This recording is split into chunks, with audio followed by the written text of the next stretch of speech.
les rebelles burkinabés qui disent qu'ils sont venus en Côte d'Ivoire pour tuer les guerriers, pour tuer tous les ouins, vous voulez que nous les pardonnons? Alors, messieurs les députés, vous qui êtes ici à l'hémicycle et qui ne veulent pas qu'on désarme les rebelles, voulez-vous qu'on nous finisse? Et vous allez avoir le courage de venir dans nos régions pour avoir des candidats là-bas? Je vous pose la question. Je vous pose la question. Un jour, il y a un qui a dit que lui, il veut boire mon sang. Il veut boire notre sang.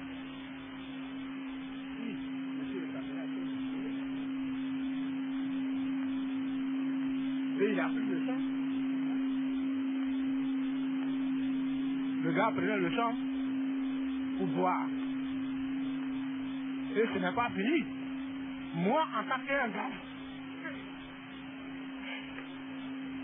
mon ami Gafo me fait couper me pèse.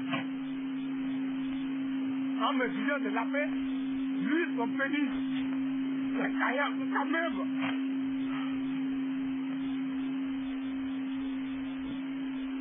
J'ai fait à peu près 1 mois, actuellement où je suis, si je n'ai pas porté 3 caleçons ou 4, le sang doit disparaître. J'étais à Bagolo. On était dans un campement de Sombo. Et là-bas, les enseignants sont entrés. Et puis on fuyait. Notre maman était malade.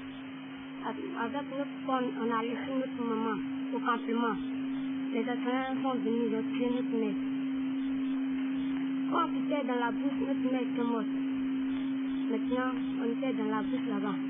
On ne sait pas ce qu'on mangeait. On pourra dire, il vient vendre cacao à Djokwe. Et puis il va voir l'argent, on va payer des choses pour manger.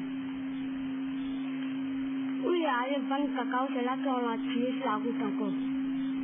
Moi, mes 2 petits fournis sont restés dans la bouche. C'est là que ma grand-mère qui est à Djokwe, elle a envoyé un jeune dans notre campement là-bas, pour nous prendre pour aller à Djokwe. Le jeune est venu samedi. Il dit le dimanche, après tout, vous repartir. C'est là que, dans un campement, il y a les autres aussi. Ils sont venus dans notre campement là. Ils en vont à Djokwe aussi. Dimanche, nous tous ensemble à Djokwe. On était 48. On a pris la route. On a marché vers Djokwe, on est arrivé à Djokwe même. C'est là que les enseignants nous ont attrapés sur la route. Ils étaient 3. Il y a un Yakuba. Et puis, il y a un Burkinabé avec un Libérien. Ils nous ont attrapés. Un est sorti devant, un est sorti au milieu, puis un est derrière. Ils ont coupé le rang. Avec mon petit frère qui a 6 ans, comme lui ne sait pas marcher, il est resté derrière là-bas. Et puis il est pris à elle, les autres ils sont restés derrière. Mon petit qui a 3 ans, lui est resté à moi au milieu. Il nous a attrapés. On était restés 10. Ils ont tué un, et puis ils ont tué un bébé. C'est là qu'ils ont dit, un jeune là, il n'a qu'à prendre les cartables pour les jeter. Le jeune là veut prendre, ils n'ont pas regardé, le jeune là assis. Ils l'ont tiré sur lui, ils l'ont raté. Il dit, bon, voilà, ils nous ont attachés d'abord. Et après, ils nous ont détachés. Il dit, allons chez nous là-bas. On va vous terminer. Et Yacouba l'a dit, prends les gens là, tu vas les opposer. Il dit, les libérants là, il n'a qu'à nous prendre pour nous tuer. Le libéral a dit, non, moi je ne peux pas tuer les enfants là. Moi, mon médicament, tu pas les enfants. Il dit, c'est qu'il aime même pas dans toi. Il dit, non. Il dit, d'accord, donne tout le monde, elle est tuée. Après, il a pensé, il dit, bon, c'est bon, allons au village. Il a tapé le bras de mon petit frère.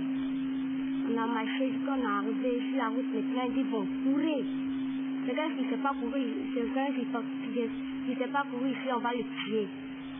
Alors qu'ils m'ont donné un sac sur la tête, et puis j'ai mis mon petit frère sur le cou. Avec une femme, avec des chutes aussi qui nous attrapaient, on courait. Mon petit frère, je suis fatigué, il fait du sang. Il dit, faut courir un temps, on va partir. Il dit, faut courir un temps, on va partir. Mon petit frère courait devant moi. Il est tombé, il est pris encore, il est mis ici, il courait.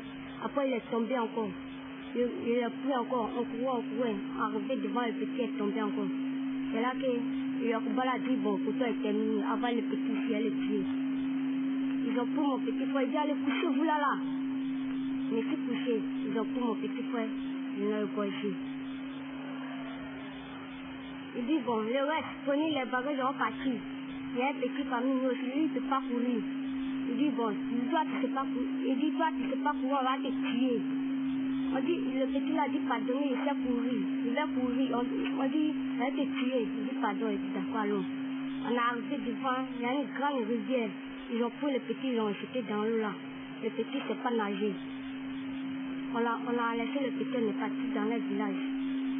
Il dit, on a demandé à nos chefs, si Dieu n'a pas vous tuer, on va vous tuer. Ils ont demandé à les chefs, il dit, tuez-les. On était resté sec maintenant. Et puis il dit, bon, toi la femme là, tu restes ici. Moi-même, elle été tuée. Les chefs, c'est lui qui a dit ça. Avec un petit. Il dit, bon, toi la mets ça, si le pont, tu vas les tuer. Les gens, nous ont pris. Arrivé sur le pont, il y a les chefs là-bas aussi. Il dit, bon, ça là, elle les manger. Je vais manger les gens là, je ne vais pas les laisser. Il dit, toi, mets-toi ici. Ils ont tué vieux. Ils ont tué vieux, il dit, amenez-le à la maison là-bas à le manger. On est resté deux maintenant.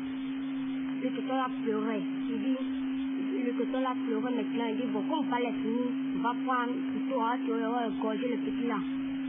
Quand lui, il a allé prendre le couteau net, l'autre m'a tapé ici. Il m'a tapé ici. Quand il est tombé, il m'a tapé ici. Et là, tout ça voulait maintenant, il dit, bon, on dirait qu'il est mort, il m'a touché, il ne bouge plus. Il m'a pris, il m'a jeté en bas de pont.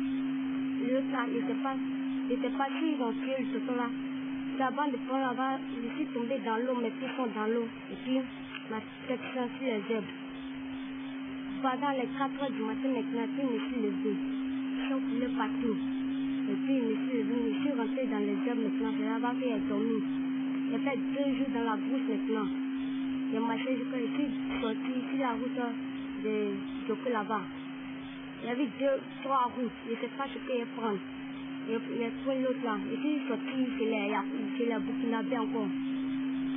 Quand elle a vu que moi, ils ont commencé à courir. Ils sont venus derrière moi. Ils disent, on dirait que c'est un petit guerrier, hein. Ils sont derrière moi. Ils ont couru derrière moi jusqu'à m'attraper. Ils m'ont mis des sang partout. Ils l'ont amené chez les chefs. Ils disent, bon, laissez le petit, il va partir. Il fait pitié. Et puis, ils m'ont laissé maintenant. Et puis, arrivé devant notre ici, je suis tombé maintenant. Je ne peux plus marcher même. C'est là qu'il y a un jeune là, sa femme. Il est guéri. Ils ont coupé Fargo en brousse. C'est eux qui m'ont mis sur la route là-bas. Et puis, ils m'ont pris maintenant. Ils m'ont envoyé à la mairie de Djopé. C'est là-bas que ma grand-mère est venue maintenant pour me prendre.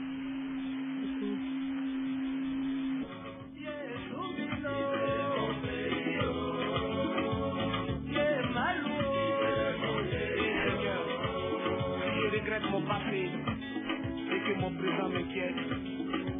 C'est que mon futur me fait la peur. Je m'appelle Sewo Dona. Je suis de Bangolo, village Godier. On était au village là-bas. C'était là-bas, les Yamouba sont venus là-bas. On était au complément. Chaque jour, l'aide de jeunesse, ça nous frappait seulement. Nous frappait seulement. Nous sommes d'autres filles pour aller les marier. Maintenant, quand on a vu tout ça, on a fait pour venir à Djopé. On était 74 personnes. Parmi nous, il y avait les vieux aussi. On venait sur la route. C'était le 6 mai. Comme il y a les vieux parmi nous, on dort à brousse dans les forêts. On dort. C'est le 10 mai, on est sorti dans la mer des Mossi.